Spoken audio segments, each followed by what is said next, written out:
Hello and welcome to the MCQ lecture series on Indian and global economic development. In my previous lecture, I have covered 41 questions with respect to chapter 6 and 7. In segue of the same, in today's lecture as well, we are going to look at some of the important multiple choice questions with respect to Indian and global economic development. So let's get started. And the question is, dash is the movement of capital in domestic companies and assets of another country by a foreign national, whether it is A domestic capital, B foreign capital, C good capital, or D bad capital. Here the movement of capital is happening in the domestic companies and assets of another country by a foreign national, and it is pretty much clear that whenever that is happening, it is the movement of foreign capital, and therefore option B foreign capital is the correct answer to this question. I hope that is clear. Let us now move to question number 42. The question is, the need for foreign capital includes a dash. What can be the need for foreign capital? And the underlying options are inadequate domestic capacity, that means domestically we don't have that much capital and that is why we need foreign capital. Second is infrastructure development, that means if the foreign capital enters in an economy, then it will help in infrastructural development in that particular economy. The third is generation of employment. Explicitly, yes, generation of employment is possible with respect to foreign capital. And last option is technological upgradation. And here what we have to do is we have to select the correct answer. So the first option available to us is A and B, that is the need for foreign capital means it is because of inadequate domestic capacity and for infrastructural development. The second option is B and C, that is infrastructural development and generation of employment. The third option is C and D, that is generation of employment and technological upgradation. And the fourth option is all of the above, that means the need for foreign capital includes inadequate domestic capacity, infrastructural development, generation of employment as well as technological upgradation. So here the correct answer is option 4, all of the above, that means the need for foreign capital includes all of these reasons. Let us now move to question number 44. The question is, which of the following denotes the ways in which foreign capital can enter Indian markets? What are the possible ways in which we can see foreign capital entering Indian markets or any other market per se? And the underlying options are A foreign direct investment or FDI, second is foreign portfolio investments or FIIs, the third is foreign venture capital investments, and last is all of the above, that means FDI, FIIs as well as venture capital investments. So here which of the following denotes the ways in which capital can enter into Indian market? It is option D, all of the above, that means it is through foreign direct investment or institutional investments as well as venture capital investments. So option D is the correct answer with respect to question number 44. Let us now move to the next one. Which of the following denotes the ways in which foreign capital can enter India? Another similar sort of question, but the options are different. The first option is investment through government securities or GSEC. The second is investment on non-repatriable basis. This is happening with respect to NRIs.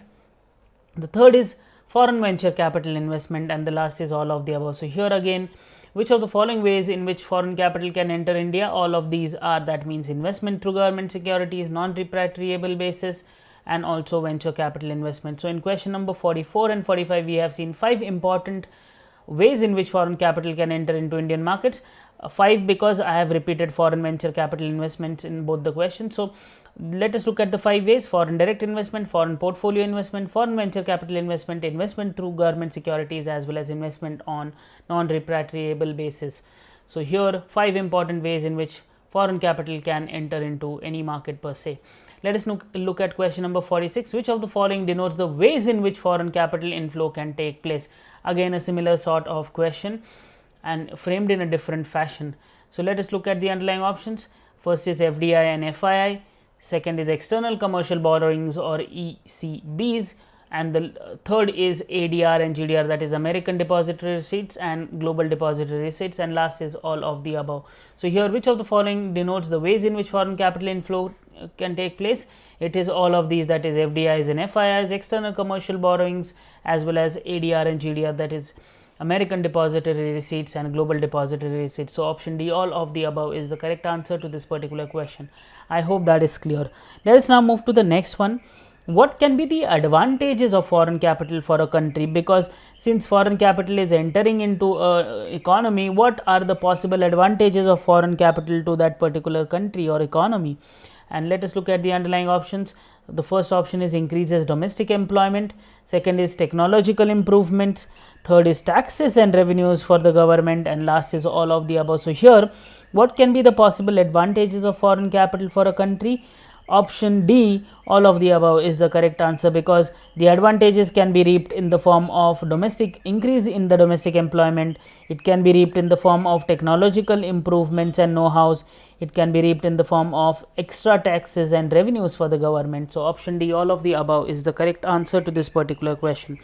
Let us now move to question number 48. The question is, dash is a systematic record of economic transactions of a resident of a country with the rest of the world during a given period of time. It is a systematic record of economic transactions of a resident of a country with the rest of the world during a given period of time. Whether it is A, balance of trade, whether it is B, balance of payment, whether it is C, balance of nations, or D, none of the above. So here the correct option is option B, balance of payment, and balance of payment is nothing but a systematic record of economic transactions of the residents of a country with the rest of the world during a given period of time, usually one calendar year or one financial year. So option B, balance of payment, is the correct answer to this particular question. Very important concept. Let us now move to question number 49. The question is, dash is the account of all receipts and payments on account of goods exported, services rendered, and capital received by the residents of a country, and goods imported, services received, and capital transferred by the residents of a country. Dash is the account of all receipts and payments on account of goods exported, services rendered, and capital received by the residents of a country, and goods imported, services received, and capital transferred by the residents of a country. Whether it is A, balance of payment, B, balance of trade, C, balance of remunerations, or D, none of the above. So here the correct answer is, it is nothing but balance of payment, which is the account of all receipts and payments on account of goods exported, services rendered, and capital received by the residents of a country, and goods imported, services received, and capital transferred by residents of a country. So option A, balance of payment, is the correct answer to this particular question. Very important concept, balance of payment. Let us now move to question number 50. Dash helps the government in reaching decisions on the monetary and fiscal policies on one hand, and trade and payments question on the other hand. What helps the government in reaching decisions on their monetary and fiscal policies on one hand, and the trade and payments question on the other hand?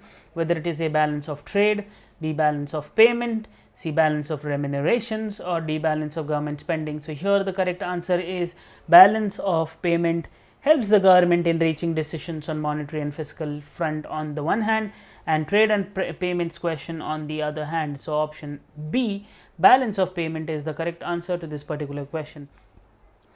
Let us now move to the next one. Balance of trade and balance of payments are related terms which have a dash meaning. Balance of trade and balance of payment are related terms which have A, same meaning, which have B, different meaning, which have C, vague meaning, or D, none of the above. So here balance of trade and balance of payment are related terms which have option B, different meanings. So therefore option B, different, is the correct answer to this particular question. Let us now move to the next question. Dash refers to the difference in value of imports and exports of a commodity only, that is visible items.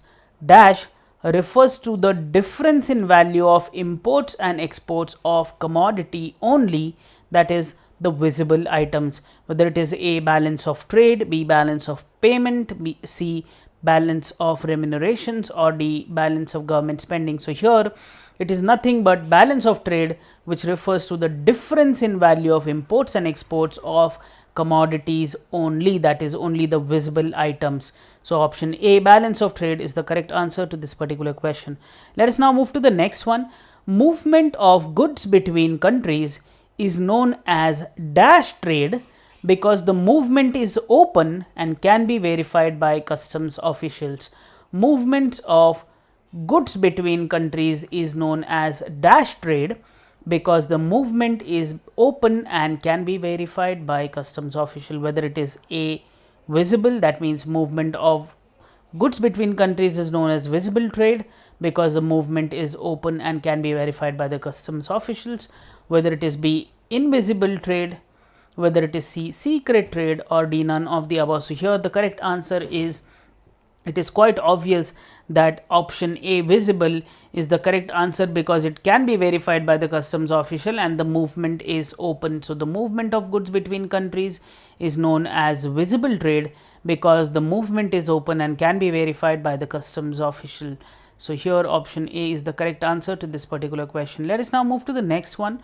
When the value of exports exceeds the value of imports, the situation is known as dash.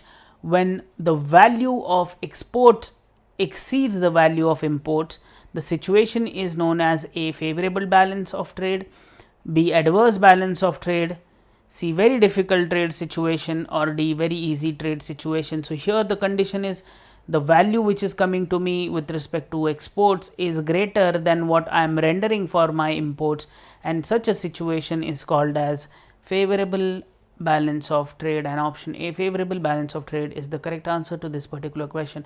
Now this situation is wherein exports are exceeding the value of imports. What if the imports are exceeding the value of exports? That situation is also possible. So the next question deals with that.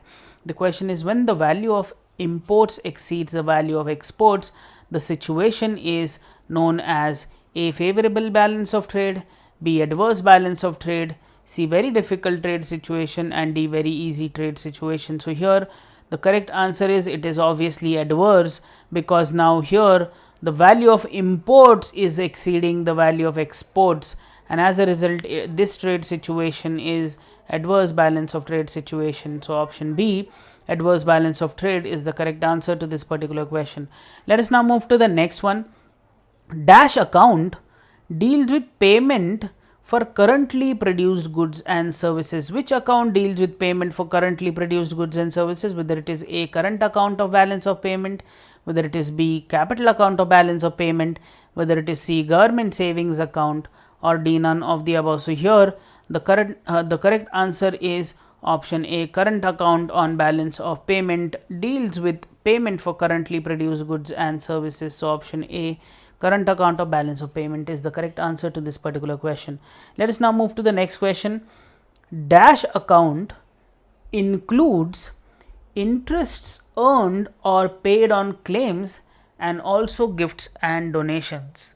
Which account includes interest earned or paid on claims and also the gifts and donations? Whether it is A, current account of balance of payment, whether it is B, capital account of balance of payment, whether it is C, company savings account, or D, none of the above. So here the account which includes interest earned or paid on claims and also the gifts and donations is called as current account of balance of payment. So option A, current account of balance of payment, is the correct answer with respect to the same. Let us now move to question number 58. Dash account deals with payments of debts and claims.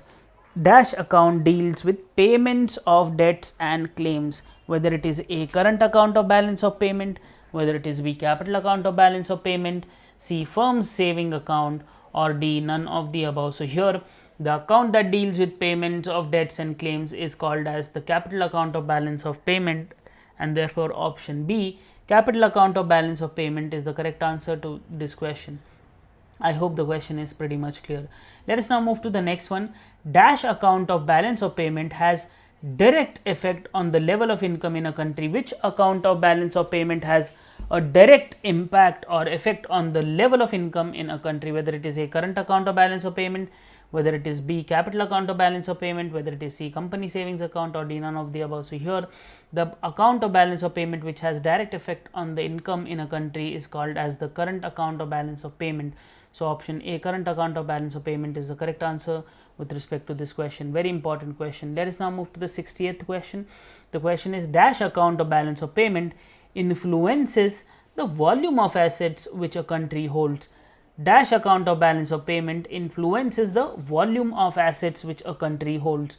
Whether it is A, current account, B, capital account, C, savings account, or D, none of the above. So here the account which has direct effect on the level of income in a country is current account or balance of payment, but the account which has or which can influence the volume of assets which a country holds is called as the capital account or balance of payment, and therefore option B, capital account, is the correct answer to question number 60. Let us now move to the next one. The next question is the deficit in dash account of balance of payment. The deficit in dash account of balance of payment has to be financed either by using foreign exchange reserve with the Reserve Bank of India or by capital inflows. The deficit in A, current account of balance of payment has to be financed either by using foreign exchange reserves with RBI or by capital inflows, or B, capital account of balance of payment has to be financed either by using foreign exchange reserves with RBI or capital inflows, or C, savings account of the firm, or D, none of the above. So here the deficits in option A, current account of balance of payment, has to be financed either by using forex with the Reserve Bank of India or by capital inflows. So option A, current account, is the correct answer to this question. Very important question. Let us now move to the next one. The capital inflows which can be used to finance the deficit in current account of balance of payment includes dash.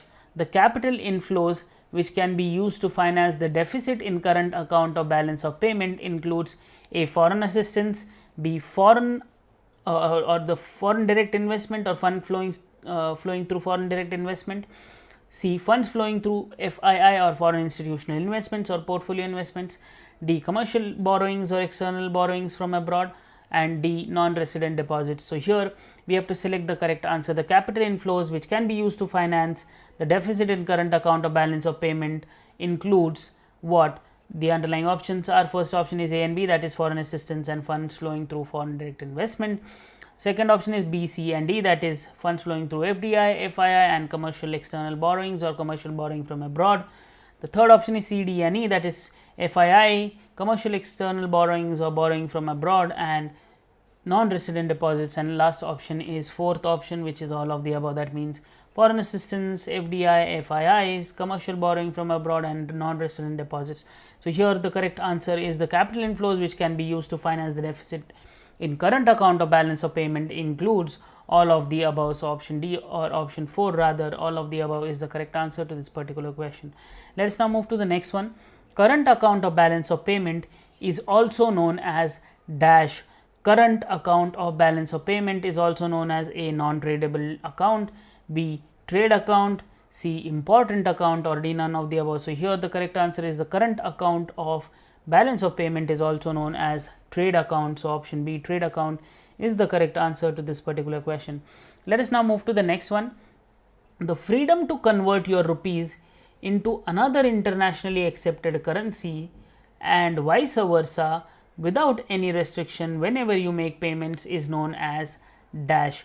The freedom to convert your currency into another internationally accepted currency or currencies and vice versa without any restrictions whenever you make payments is known as A, current account convertibility, B, capital account convertibility, C, Reserve Bank of India method, or D, none of the above. So here it is called as the current account convertibility. So the freedom to convert your rupees into another internationally accepted currency or currencies and vice versa without any restrictions whenever you make payments is known as current account convertibility. So option A is the correct answer to this particular question.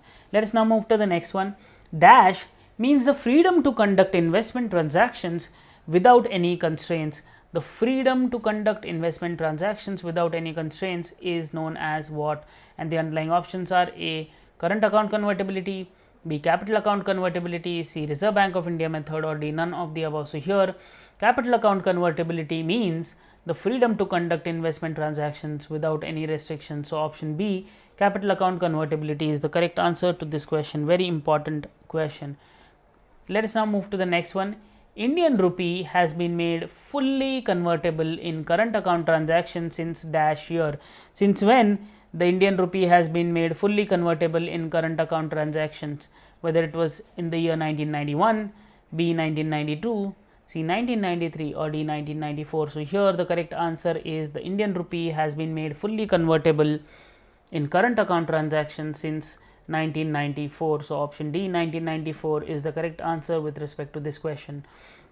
Let us now move to the last question in this session, which is dash or which committee recommended capital account convertibility in 1997, or dash committee recommended capital account convertibility in 1997, and the underlying options are A. S.S. Tarapore, B. Suresh Tendulkar, C. Nachiket Moore, and D. None of the above. So here, which committee recommended capital account convertibility in 1997? It was S.S. Tarapore committee which recommended the capital account convertibility in 1997. So option A, S.S. Tarapore, is the correct answer to this question. So in this question, we have seen the committee which recommended capital account convertibility in India. So here in this session, we have seen important questions with respect to the 6th chapter and the 7th chapter, a combination of the two in some sense or the other. In the next lecture, I will continue with the same. So please stay tuned for more. Thank you.